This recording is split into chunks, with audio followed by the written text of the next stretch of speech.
سترہ مقتدیوں کے لیے کافی تصور کیا جاتا تھا۔ تیسری حدیث بخاری اور مسلم کی متفق علیہ حدیث ہے۔ یہ بخاری میں 507، مسلم میں 1117، مشکات میں 774 کہ آپ صلی اللہ علیہ وسلم جب بھی نماز کا اہتمام فرماتے سفر کے اندر تو آپ صلی اللہ علیہ وسلم اپنے اونٹ کو سامنے بٹھا لیتے سترے کے طور پر، اور اگر اونٹ چرنے کے لیے چلا جاتا تو آپ صلی اللہ علیہ وسلم اونٹ کا جو کجاوا اوپر ہوتا ہے، جو بیٹھنے کے لیے سیٹ ہوتی ہے، وہ پالان، اس کو اتار کر اس کا سامنے سترا بنا کر اور آپ صلی اللہ علیہ وسلم نماز ادا فرمایا کرتے۔ اس سے یہ بات پتہ چل گئی کہ سترے کی ہائٹ کم از کم جو ہے وہ ایک شرعی ہاتھ، ایک شرعی گز ہونی چاہیے۔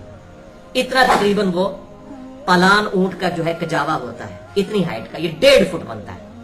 یہ عربی جو گز ہے، جو شرعی گز ہے، وہ یہ، یعنی اس کو آپ زرہ بھی کہہ لیں، یہ درمیانی انگلی کی نوک سے لے کر کونی تک، اسے ہم کہتے ہیں 1.5 فٹ شرعی، ایک شرعی گز، جو کہ ہمارا جو فٹ پاؤنڈ سسٹم میں جو ہے آدھے گز کے برابر یہ بنتا ہے۔ اس میں 3 فٹ کا جو ہے وہ گز ہوتا ہے، اس میں یہ 1.5 فٹ کا، یہ شرعی گز ہے۔ تو اتنی اس کی ہائٹ ہونی چاہیے، اور کم از کم انگلی یا انگوٹھے کے برابر اس کی موٹائی ہونی چاہیے۔ اور یہ الحمدللہ ہماری اکیڈمی 2010 سے آپ یہ دیکھ رہے ہیں، یہ میں نے سترے بنوا کے یہاں پہ رکھے ہوئے ہیں، اسی لیے، اسی سنت پر عمل کرنے کے لیے۔ آپ دیکھ لیں ان کی لیتھ بھی جو ہے وہ 1.5 فٹ کے برابر ہے، اور موٹائی بھی آپ اس کی دیکھ لیں۔ اور اس کی نوک کے اوپر، یہ اوپر میں نے اسپیشلی اس لیے رکھا ہے کہ بعض مسجدوں میں نوک والا بنا دیتے ہیں، اور خدا نخواستہ کو نمازی گر پڑے تو سیدھا یہ اس کو جو ہے نا وہ خنجر کے طور پہ جا کے لگے گا۔ تو اس کے اوپر تھوڑا سا یہ گول والا معاملہ بھی کر دینا چاہیے، اور لکڑی کا سترا بنوایا جائے تو یہ زیادہ بہتر ہے۔ تو اس طریقے سے سترے عموماً اہل حدیث کی مسجدوں میں دیکھا ہے بڑی اہتمام کرتے ہیں، اور اس حوالے سے وہ مبارکباد کے مستحق ہیں۔ تو یہ ہائٹ بھی پتہ چل گئی۔ اور یہاں پر یہ میں بات بتا دوں آپ کو کہ یہ میل کا لفظ بھی جو استعمال ہوتا ہے نا، آپ حیران ہوں گے، یہ فٹ پاؤنڈ سسٹم میں جو میل کا لفظ ہے، یہ عربی سے کیا ہے؟ میل کا جو لفظ ہے یہ عربی زبان میں موجود ہے۔ صحیح مسلم میں حدیث ہے انٹرنیشنل نمبر کے مطابق 7206 اور مشکات میں 5540 کہ آپ صلی اللہ علیہ وسلم نے فرمایا کہ قیامت والے دن سورج جو ہے وہ لوگوں سے 1 میل کے فاصلے پر آ جائے گا، اور کوئی شخص جو ہے وہ اپنے گناہوں کی وجہ سے اپنے گھٹنوں تک جو ہے وہ پسینے میں ڈبکیاں کھا رہا ہوگا، کوئی اپنے ٹخنوں تک، کوئی اپنی آزار بند تک، اور پھر آپ صلی اللہ علیہ وسلم نے اپنے مبارک انگلی سے اشارہ فرمایا کوئی شخص اپنے منہ تک جو ہے اپنے ہی پسینے میں ڈبکیاں کھا رہا ہوگا، والعیاذ باللہ تعالی۔ اللہم اجرنا من النار، اللہم اجرنا من النار، اللہم اجرنا من النار، اللہم من احییتہ منا فاحیہ علی الاسلام، ومن توفیتہ منا فتوفہ علی الایمان۔ تو اس میں الفاظ ہیں 1 میل کے۔ تو یہ عربی میں جو میل ہوتا ہے یہ 1 نوٹیکل مائل ہے، جو سمندری میل ہوتا ہے یہ 1.8 کلومیٹر کا بنتا ہے، جو ہمارا میٹرک سسٹم ہے اس میں۔ جو فٹ پاؤنڈ سسٹم کا میل ہے وہ 1.6 کلومیٹر کا ہوتا ہے، 1.6 کلومیٹر کا۔ یہ جو عربی میل ہے یہ اس سے لمبا ہوتا ہے، 1.8 کلومیٹر کا، جسے ہم نوٹیکل مائل بھی کہتے ہیں۔ سمندری جو میل ناپے جاتے ہیں وہ 1.8 کلومیٹر کا ایک میل ہوتا ہے، جو یہ بحری جہازوں کا۔ اس لیے آپ دیکھیں نوٹیکل سپیڈ اس کی ہوتی ہے، اتنے نوٹیکل مائل کی سپیڈ ہے۔ تو یہ میں نے آپ کو ضمناً اس حوالے سے انٹرسٹنگ چیز بتا دی۔ چوتھی حدیث بھی صحیح بخاری اور مسلم کی متفق علیہ حدیث ہے۔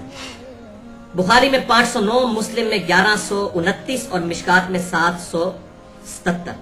اور یہ بڑی سخت حدیث ہے کہ آپ صلی اللہ علیہ وسلم نے فرمایا اگر کوئی شخص اپنے سامنے سترا رکھ کر نماز پڑھ رہا ہو، اس کے باوجود کوئی شخص وہاں سے گزرنے کی کوشش کرے سترے اور اس بندے کے درمیان سے، ظاہر ہے انہوں بندے کا پتر نہیں ہو سکتا جڑا حرکت کرے گا، وہ کتنا فاصلہ ہے، 4 فٹ کا فرق ہے۔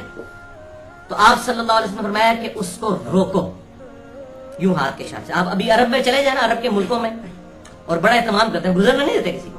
اور آگے الفاظ ہیں اگر تب بھی نہ رکے وہ، پھر اس سے لڑائی کرو، وہ شیطان ہے۔ میں نے کہا بندہ پتر نہیں، آپ صلی اللہ علیہ وسلم نے فرمایا شیطان ہے وہ جو شخص سترے اور اس بندے کے درمیان سے گزرا ہے۔ حتیٰ کہ بخاری اور مسلم میں یہاں تک احادیث آتی ہیں کہ ایک بکری تھی، وہ آپ صلی اللہ علیہ وسلم کے سامنے سے گزرنے لگی، تو آپ صلی اللہ علیہ وسلم آگے بڑھے اور یوں اس کے ساتھ اشارہ فرمایا کہ بکری کو مجبور کیا کہ سترے کے پرلی طرف سے گزرے۔ یعنی اتنا آپ صلی اللہ علیہ وسلم اس چیز کا اہتمام فرماتے تھے۔ بہرحال اس میں یہ اہل حدیث کافی اہتمام کرتے ہیں، لیکن ان کو میں ایک تلقین کروں گا، جب محراب میں کھڑے ہو کر کوئی نمازی نماز پڑھا رہا ہے تو محراب کی دیوار خود سترا ہے، تو اس میں سامنے سترا رکھنے کی ضرورت نہیں ہے۔ اگر کوئی رکھ لیتا ہے تو ظاہر وہ محبت کا مطلب انداز ہے، ہم اس کو اپریشیٹ کرتے ہیں۔ لیکن وہ ضروری نہیں ہے کہ وہ سامنے سترا رکھے، وہ محراب کی دیوار ہی خود کافی ہے. ظاہر ہے وہ نمازی اور محراب کی پرلی طرف سے جو بھی گزرے گا محراب کی دیوار خود بخود سترا بن جائے گی. تو اس میں کوئی زیادہ ٹینشن لینے کی اس حوالے سے جو ہے وہ ضرورت نہیں ہے. اور یہ بھی یاد رکھیں کہ آپ اگر نماز پڑھ رہے ہیں اور آپ کے بالکل پیچھے کوئی نماز پڑھ رہا ہے تو اور آپ کسی ایسی جگہ پر ہیں آپ کے آگے سے نمازی بھی گزر رہے ہیں تو تھوڑی دیر آپ قربانی کریں، اس کا سترا باندھ کے وہاں پر بیٹھے رہیں تاکہ نمازی آگے سے گزر جائیں.